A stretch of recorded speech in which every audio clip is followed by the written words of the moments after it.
No, I want an official red undercover nice to 200 jet range my rifle.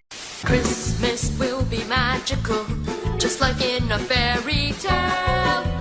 After all, there's only one more sleep till Christmas. Silver and gold, silver and gold. Everyone wishes for silver and gold.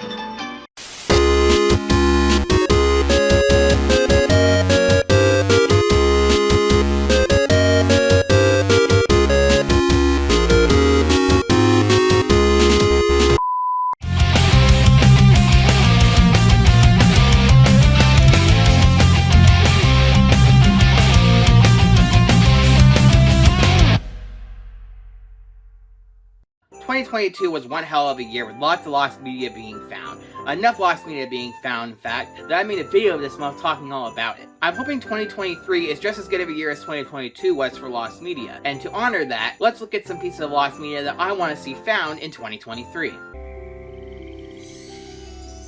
Hi, I'm Book Girl, and this is my special book. And I want it to be your special book too. So come on in. Look, I know I've talked about this show way too much on this channel already, and I swear this will be the last time it's mentioned. Unless I need views. But anyway, since the first video I made on this show, when only one single photo was all that existed, tons of episodes have been found. In fact, I prematurely said all the episodes were found, but apparently I was wrong, as only Season 1 and some of Season 2 were uncovered. So I hope the rest of Season 2 is uncovered in the coming year. The reason this one starts the list though, is because while I want it found, I don't need it found. Like, I won't lose sleep or nothing if the whole show never surfaces, but it would be cool if it wasn't covered. And now, it's time for the Moxie Show! Hi, I'm Moxie, and, that's free! One of my biggest videos was a video I did on the Lost Cartoon Network anthology series, The Moxie Show. I would suggest checking out that video if you want to know more about the show, but to sum it up quickly, the show starred two characters named Moxie and Flea. The show is mostly used to showcase old Hanna-Barbera shows like the Flintstones and the Jetsons by having Moxie and Flea pop up in between episodes. The cool thing about this show is it's technically Cartoon Network's first original program, starting in 1993, and the fact that it is as lost as it is surprises me. There is some video of it online, including the original pilot, but not much has popped up on it still, and that's a shame. So here's hoping that we get at least some of it found next year.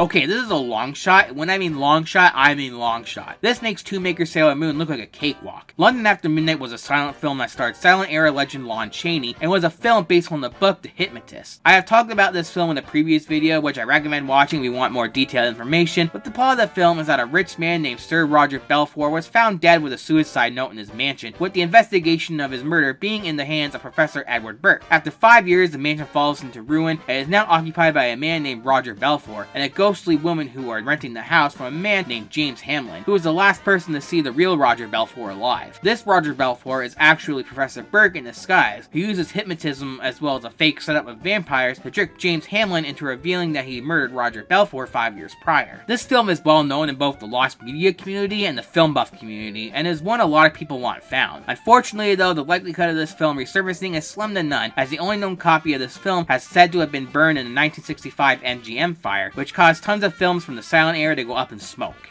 All that is available from this film are a bunch of still images as well as some nitrate film frames. The only way this could be found is if a film archivist just so happens to have a copy of it in their collection somewhere, but the likelihood of that is very slim. But given how persistent the lost media community can be, I can't say it's impossible. I would love to see this film come to light, as I am a film buff at heart as well as someone who loves preserving media. Here's to hoping a miracle happens in 2023 and this film becomes viewable. Was to go with Eric Stoltz.